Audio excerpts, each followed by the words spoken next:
Hello friends, ఈరోజు అయితే నేను మీకు డేటా వేర్‌హౌస్ అండ్ డేటా మైనింగ్‌లో క్లస్టర్ అనాలిసిస్ అనే టాపిక్‌ని క్లియర్‌గా ఎక్స్‌ప్లెయిన్ చేస్తాను. సో, వీడియోని స్కిప్ చేయకుండా చూడండి.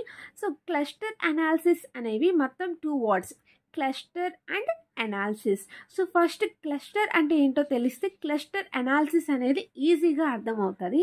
So, first of all cluster అంటే ఏంటో తెలుసుకోండి. A cluster refers to group of similar data points that are grouped together based on characteristics or patterns అని అన్నాడు.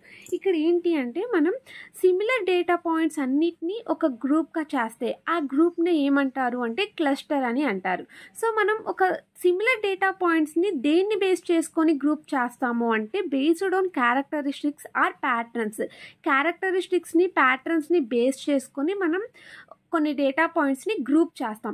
ఆ గ్రూప్ చేసిన డేటా పాయింట్స్ని మనం ఏమంటారు అంటే క్లస్టర్ అని అంటారు. మీకు ఒక ఎగ్జాంపుల్ చెప్తే మీకు క్లియర్గా అర్థమవుతుంది. సో, నేను ఇక్కడ ఎగ్జాంపుల్ తీసుకున్నాను. A data set contain stars, triangles and dots అనమాట. సో, ఇదంతా ఒక డేటా సెట్ అనుకుంటే ఈ డేటా సెట్లో మనకి మల్టిపుల్ డేటా పాయింట్స్ ఉన్నాయి, మల్టిపుల్ ఆబ్జెక్ట్స్ ఉన్నాయి, డేటాస్ ఉన్నాయి. మనం డేటాని ఏమంటారు అంటే ఆబ్జెక్ట్ అని అంటారు. ఇక్కడ మనకి మల్టిపుల్ ఆబ్జెక్ట్స్ అనేవి ఉన్నాయి అనమాట. ఈ మల్టిపుల్ ఆబ్జెక్ట్స్ని మనం క్లస్టర్గా డివైడ్ చేయాలి, అంటే క్లస్టరింగ్గా చేయాలన్నమాట. సో, క్లస్టర్ అంటే ఏం చెప్పాను, grouping the similar data items based on characteristics or patterns అని చెప్పాను. సో, మనం గ్రూప్ చేయాలన్నమాట బేస్డ్ ఆన్ క్యారెక్టరిస్టిక్స్. వాటి క్యారెక్టరిస్టిక్స్ని బేస్ చేసుకొని మనం గ్రూప్ చేస్తాం. ఇక్కడ క్యారెక్టరిస్టిక్ ఏంటి అంటే షేప్ని బేస్ చేసుకొని నేను గ్రూప్ చేస్తున్నాను. ఇప్పుడు స్టార్స్ అన్ని స్టార్లో ఉన్న షేప్ మొత్తం ఒక గ్రూప్, ట్రయాంగిల్స్ అన్ని ఒక గ్రూప్, డాట్స్ అన్ని ఒక గ్రూప్గా నేను చేస్తున్నాను. ఇక్కడ చూడండి, మీకు స్టార్స్ అన్ని ఒక గ్రూప్ చేశాను, ట్రయాంగిల్స్ అన్ని ఒక గ్రూప్ చేశాను అండ్ డాట్స్ అన్ని ఒక గ్రూప్ చేశాను. సో, ఇవేమవుతుంది అంటే క్లస్టర్ అవుతుంది. స్టార్స్ అనేది ఒక క్లస్టర్ అవుతుంది, ట్రయాంగిల్స్ అనేది ఒక క్లస్టర్ అవుతుంది, డాట్స్ అనేది ఒక క్లస్టర్ అవుతుంది అనమాట. సో, ఇలా మనం ఒక డేటా సెట్ని 3 క్లస్టర్స్గా డివైడ్ చేసాం. దీన్నే మనం క్లస్టర్ అని అంటారు. సో, ఇప్పుడు డెఫినేషన్ చూడండి, ఇప్పుడు ఇంకా క్లియర్గా అర్థమవుతుంది. A cluster refers to a group of similar data points that are grouped together based on characteristics or patterns. Okay, మనం గ్రూప్ చేస్తున్నాం వేటిని, సిమిలర్ డేటా పాయింట్స్ని. ఏవైతే సిమిలర్గా ఉన్నాయో ఆ డేటా పాయింట్స్ని మనం గ్రూప్ చేస్తున్నాం. They are grouped together based on characteristics or patterns. దేన్ని బేస్ చేసుకొని మనం గ్రూపింగ్ చేస్తున్నాము అంటే క్యారెక్టరిస్టిక్స్ని బేస్ చేసుకొని గ్రూప్ చేస్తున్నాము అనమాట. Okay so, cluster means group of objects they are similar to each other, they are classified into 1 cluster. So, ఏవైతే సిమిలర్గా ఉంటాయో వాటిని మనం క్లస్టర్ అని అంటారన్నమాట. సో, ఇప్పుడు మీకు క్లస్టర్ అంటే ఏంటో క్లియర్గా అర్థమైంది కదా. సో, క్లస్టర్ అంటే ఏంటి, group of similar data points that are grouped together based on characteristics or patterns. Okay, so ఇప్పుడు క్లస్టర్ అనాలిసిస్ అంటే ఏంటో క్లియర్గా ఎక్స్ప్లెయిన్ చేసుకుందాం. క్లస్టర్ అనాలిసిస్ అంటే ఏంటి అంటే it is also called as clustering. Okay, so clustering is the process of dividing A set of data objects into subset. Each subset is a cluster. So, మనం ఇందాక cluster అంటే ఏం చెప్పుకున్నామో అదే. So, మనం ఒక డేటా సెట్ తీసుకుంటే ఆ data సెట్ని మనం డివైడ్ చేస్తాం, divided into set of data objects. ఏవైతే సిమిలర్ డేటా ఐటమ్స్ ఉంటాయో వాటిని మనం సబ్సెట్గా ఒక సెట్గా చేస్తే దాన్ని ఏమంటారు అంటే క్లస్టర్ అనాలిసిస్ అంటారు. సో, డివైడ్ చేయడాన్ని ఏమంటారు అంటే క్లస్టర్ అనాలిసిస్ అని అంటారు. ఓకే, సో ఇక్కడ మెయిన్ పాయింట్ ఒకటి ఉంది, ఏంటి అంటే the data object in a cluster are similar to each other and dissimilar to other cluster. So, ఇక్కడ ఏంటి అంటే మనం ఒక క్లస్టర్గా డివైడ్ చేసేసాము. డివైడ్ చేసిన క్లస్టర్లో ఉన్న డేటా ఆబ్జెక్ట్స్ అనేవి similar to each other. So, ఒక క్లస్టర్లో ఉన్న ప్రతి డేటా ఆబ్జెక్ట్ కూడా సిమిలర్గా ఉండాలి, అవన్నీ కూడా ఒకేలాంటి ఆబ్జెక్ట్స్ అనేవి ఉండాలన్నమాట. అండ్ నెక్స్ట్ ఏంటి, dissimilar to other cluster. So, మనం ఒక 2 క్లస్టర్స్ని కంపారిజన్ చేస్తే ఆ ఫస్ట్ క్లస్టర్లో ఉన్న డేటా పాయింట్స్, సెకండ్ క్లస్టర్లో ఉన్న డేటా పాయింట్స్ డిసిమిలర్గా ఉండాలి, ఒకేలాగా ఉండకూడదు అనమాట. సో, నేను మీకు ఒక ఎగ్జాంపుల్ చెప్తాను. ఇక్కడ చూడండి, మనం ఇందాక తీసుకున్న ఎగ్జాంపుల్లో మనకి ఇది ఒక డేటా సెట్ తీసుకున్నాం. దీంట్లో ట్రయాంగిల్స్, సర్కిల్స్ అండ్ స్టార్స్ ఉన్నాయి. ఇప్పుడు మనం దీన్ని 3 గ్రూప్స్గా డివైడ్ చేసాం. ట్రయాంగిల్స్ ఒక గ్రూపు, సర్కిల్స్ ఒక గ్రూపు అండ్ స్టార్స్ ఒక గ్రూప్గా చేసాం. సో, ఇప్పుడు స్టార్స్ అనేది ఒక క్లస్టర్, ట్రయాంగిల్స్ అనేది ఒక క్లస్టర్ అండ్ సర్కిల్స్ అనేది ఒక క్లస్టర్. ఇప్పుడు ఒక స్టార్స్ క్లస్టర్ తీసుకుంటే అవన్నీ కూడా సిమిలర్ టు ఈచ్ అదర్, అవన్నీ కూడా స్టార్సే ఉన్నాయి, ఇంకా వేరే అదర్ డేటా పాయింట్స్ అయితే లేవు. సో అదే అనమాట similar to each other. And ఇప్పుడు స్టార్స్ అనే ఒక క్లస్టర్ తీసుకున్నాము, అలానే ట్రయాంగిల్స్ అనే ఒక క్లస్టర్ తీసుకున్నాం. సో ఈ రెండు డేటా ఆబ్జెక్ట్స్ అనేవి డిసిమిలర్గా ఉండాలి. స్టార్స్ ట్రయాంగిల్స్ వేరే వేరే కదా, డిసిమిలర్ కదా, అది వేరే షేప్ ఇది వేరే షేప్. సో టోటల్గా డిసిమిలర్గా ఉండాలి అని చెప్తున్నాడు. సో ఒక క్లస్టర్లో ఉన్న డేటా పాయింట్స్ అన్నీ కూడా సిమిలర్గా ఉండాలి.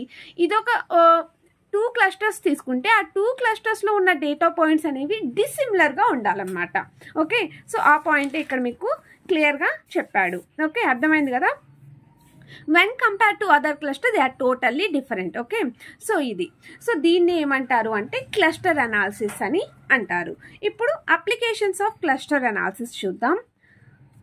అప్లికేషన్స్ అంటే ఏంటి?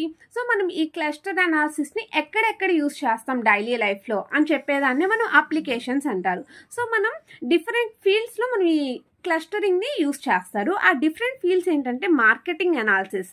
సో మార్కెటింగ్ అనాలిసిస్లో మనం ఫ్రీక్వెంట్గా ఈ క్లస్టర్ అనాలిసిస్ని యూజ్ చేస్తారు. అలానే health care, fraud detection, image recognition, document clustering, social network, spam filters.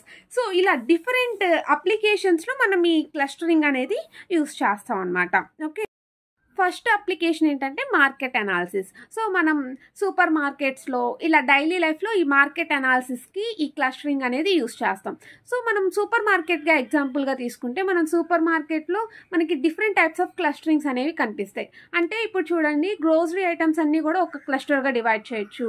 అలానే ఈ గ్రోసరీ ఐటమ్స్లో కూడా మనకి టీకి సంబంధించినవి అంటే కాఫీ పొడిస్ అన్నీ కూడా ఒకవైపు, తర్వాత ఇంకా అదర్ తినేవై అంటే బిస్కెట్స్ అవన్నీ కూడా ఒక చోట, చాక్లెట్స్ అన్నీ కూడా ఒక చోట, తర్వాత ఇంకా లేస్ ఇటువంటి ప్యాకెట్స్ అన్నీ ఒక చోట. So group of similar items అవన్నీ కూడా ఒకలాంటి ఐటమ్సే కదా, అట్లా మనం సిమిలర్గా ఐటమ్స్ అన్నిటిని ఒక్కొక్క డివైడ్ చేయటాన్ని ఏమంటారు అంటే క్లస్టరింగ్ అని చెప్పుకున్నాం. సో ఇలా మార్కెట్ అనాలిసిస్కి మనం ఈ క్లస్టరింగ్ అనేది యూస్ చేస్తారంట. సెకండ్ అప్లికేషన్ ఏంటంటే హెల్త్ కేర్. సో మనం ఈ హెల్త్ కేర్స్లో కూడా ఈ క్లస్టరింగ్ అనేది యూజ్ చేస్తారు. అంటే ఇప్పుడు మనం ఫర్ ఎగ్జాంపుల్ ఒక హాస్పిటల్ తీసుకుంటే హాస్పిటల్లో మనకి చాలామంది పేషెంట్స్ అనేవాళ్ళు వస్తారు, ఒక్కొక్కరు ఒక్కొక్క డిసీజ్తో వస్తారు. ఇప్పుడు ఫర్ ఎగ్జాంపుల్ కిడ్నీ పేషెంట్స్ అందరూ కూడా ఒక గ్రూప్ కింద వస్తారు. అంటే మల్టిపుల్ పీపుల్స్లో కిడ్నీ పేషెంట్ ఎంతమంది ఉన్నారో వాళ్ళందరూ ఒక గ్రూప్, అలానే ఇంకొక ప్రాబ్లంతో ఇంకొక గ్రూప్, ఇలా మనకి మల్టిపుల్ గ్రూప్స్గా డివైడ్ చేయడానికి ఈ క్లస్టరింగ్ అనేది యూస్ చేస్తాం అనమాట. ఓకే, ఎవరికైతే same condition, same symptoms and treatment, వాళ్ళందరికీ ఒకటే ట్రీట్మెంట్ కండిషన్ సిమ్టమ్స్ ఉంటే వాళ్ళందరినీ ఒక గ్రూప్గా చేసి వాళ్ళకి మనం ట్రీట్మెంట్ అనేది ఇస్తాం అనమాట. ఓకే, ఫోర్త్ అప్లికేషన్ ఏంటంటే fraud detection. By identify patterns of fraudulent behaviour cluster analysis can be detect the clients online fraud transactions. Okay, మనం ఆన్లైన్ ట్రాన్సాక్షన్ చేసేటప్పుడు ఫ్రాడ్స్ అనే వాళ్ళు ఉంటారు కదా, సో వాటిని డిటెక్ట్ చేయడానికి మనం ఈ క్లస్టరింగ్ని యూస్ చేసి ఫ్రాడ్ని డిటెక్ట్ చేస్తాం అనమాట. సో అటువంటి వేస్లో మనం ఈ క్లస్టరింగ్ అనేది బాగా యూస్ఫుల్ అవుతుంది. అండ్ ఫిఫ్త్ అప్లికేషన్ ఏంటి అంటే image recognition. Cluster analysis help in grouping similar images together like based on similar items, places, etc. So, image recognition ఇది బెస్ట్ ఎగ్జాంపుల్ ఏంటి అంటే ఇప్పుడు మనం గూగుల్ ఫొటోస్ చూసుకుంటే, సో మనం ప్లేస్ని బట్టి టైంని బట్టి మనం ఆ ఫోటోని రికగ్నైజ్ చేయడానికి యూస్ఫుల్ అవుతుంది. సో అటువంటి వేస్లో మనం ఈ క్లస్టర్ అనాలిసిస్ని యూజ్ చేసి ఇమేజ్ రికగ్నైజేషన్ చేయొచ్చు. ఇంకా బెస్ట్ ఎగ్జాంపుల్ ఏంటి అంటే ఫ్లిప్కార్ట్స్లో కానీ ఆన్లైన్ షాపింగ్స్లో మనం ఒక ఫోటోని బేస్ చేసుకొని ఆ డిఫరెంట్ ఐటమ్స్ని మనం సెర్చ్ చేయొచ్చు కదా. సో ఫోటో రికగ్నైజేషన్ని యూజ్ చేసుకొని కూడా మనం డిఫరెంట్ ఐటమ్స్ని సెర్చ్ చేస్తాం. అటువంటి వేస్లో మనం ఈ క్లస్టర్ అనాలిసిస్ని యూజ్ చేస్తారనమాట. ఓకే, అండ్ ఇంకా డిఫరెంట్ అప్లికేషన్స్కి మనం ఈ క్లస్టరింగ్ని యూజ్ చేస్తారు. Like document clustering, social networks, spam filtering, ఇలా డిఫరెంట్ అప్లికేషన్స్కి మనం ఈ క్లస్టరింగ్ అనేది యూజ్ చేస్తారనమాట. అండ్ నెక్స్ట్ టాపిక్ ఏంటంటే క్లస్టరింగ్ మెథడ్స్. క్లస్టరింగ్ మెథడ్స్ అనేవి మొత్తం క్లాసిఫైడ్ ఇంటూ 6 టైప్స్.